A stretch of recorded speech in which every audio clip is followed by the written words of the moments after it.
Okay, so Amazon daddy Bezos rented an entire island in Venice, rolled out a corporate gray carpet, and packed it with random A-list celebrities, just to say I did that. I don't know why a billionaire with more money than most countries would do that, especially when most of the world is struggling to pay for groceries. And then there's Lauren Sanchez, who somehow made her wedding day look like the launch of a personal brand. People clocked that her Instagram was barely pulling engagement before the big day, despite having over 1 million followers. Then, right after tying the knot, she wiped all the old posts and only kept the 2 shiny new ones up. It was like the whole thing was scripted to kick off her celebrity era, and Bezos, he just looked like he was along for the ride. But if this was a fame grab, then the guest list makes a lot more sense. So here's where it gets sketchy. People online weren't just side-eyeing the guest list. They were straight up asking if Jeff Bezos paid celebrities to come to his own wedding. And honestly, it's not that far-fetched. Reddit threads were lighting up with questions like, did he drop appearance fees? And was this just a billionaire version of Coachella with better wine? One comment even joked, it's giving Oscars with Amazon Prime branding. Now, no one's saying Leo or Oprah got a check in the mail, but think about it. Private jets, 5-star hotels, insane gift bags, and probably some unspoken favors that come with showing up. For people that rich, cash isn't the currency. Access is. Some celebs might have rolled in just for the exposure, but others probably weren't hopping on a 12-hour flight just because they love watching billionaires kiss in Italy. The whole thing felt more curated than casual. Like every guest was a puzzle piece in some weird, ultra-rich image campaign. But there was one guest who really got people talking, and not in a good way. Out of all the random faces at this wedding, Leonardo DiCaprio caused the biggest stir without even saying a word. Here's the guy who's constantly out here preaching about climate change, plastic waste, global warming, and then he pulls up to a billionaire's wedding packed with 90 private jets like it's just another Tuesday. And he didn't even try to blend in. He literally hid under a hat like a kid sneaking into an R-rated movie. People online dragged him, saying stuff like, at least show your face if you're going to abandon your morals. Even at the wedding itself, he kept the hat on. Like, bro, are you undercover or just pretending to be too cool for this circus? It's wild because this is the same guy who made an entire documentary about saving the planet. But here he is, smiling and mingling with the very people who profit from destroying it. No speech, no statement, just vibes. One comment nailed it. Save the earth unless Bezos is hosting. But Leo wasn't the only one getting side-eyed. The bride's entire look had the internet doing double takes, and not in a good way. Let's talk about Lauren Sanchez because, the internet had thoughts. First off, the dress. Sure, it was designer, it was detailed, and it definitely cost more than most people's rent for the year.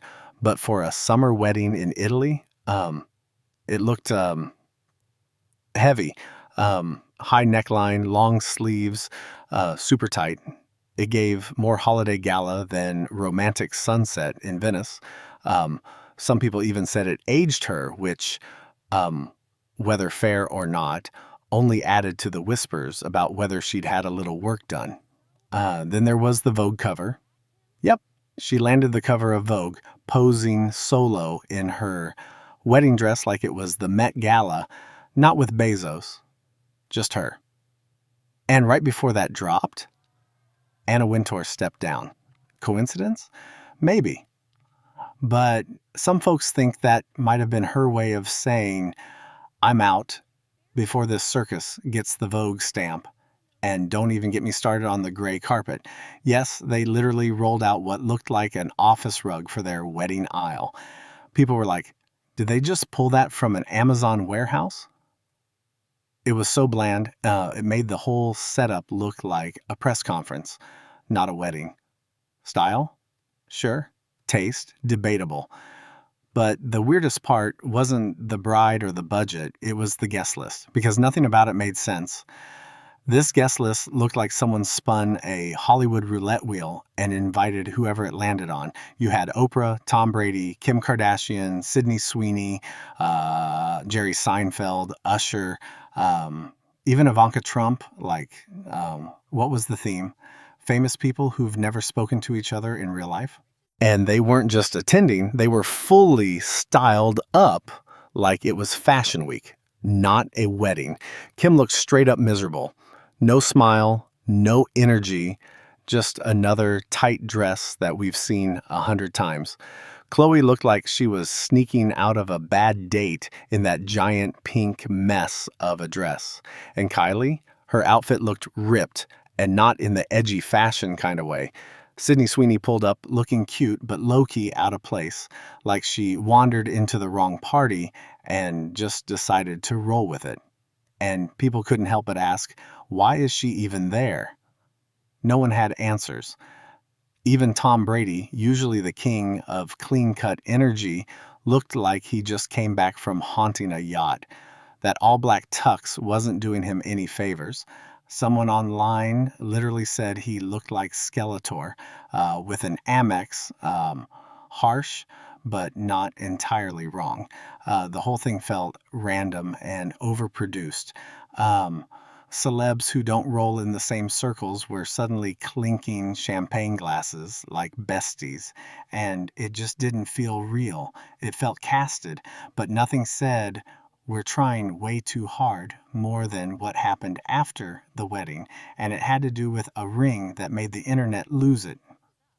If you thought the wedding itself was over the top, wait until you see the ring upgrade. So here's what happened. Right after the wedding, people online started roasting Lauren Sanchez's engagement ring, calling it small by billionaire standards. And to be fair, when you're marrying the guy who basically owns half the internet, expectations are sky high.